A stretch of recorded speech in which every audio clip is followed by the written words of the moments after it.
Hola! Papunta ako ngayon sa Quezon City Hall para sa aking COVID vaccination. Sabi nga sa akin ng isang nurse, "Nako, padre, 3 taon tayo nagbabakunahan, bakit ngayon ka palang magpapabakuna?" Sabi ko, kasi ma'am, takot kasi ako sa karayom. Buti na lang sobrang babait ng mga nurse dito. Talagang hinanapan pa nila ako ng pang-vaccine ko dahil nga out of stock.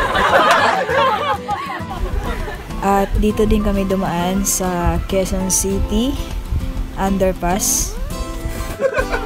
Grabe, ang gaganda ng mga paintings dito.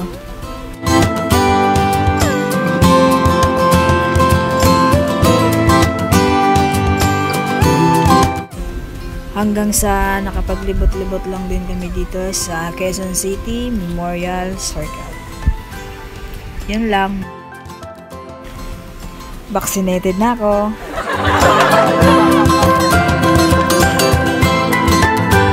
Baka naman.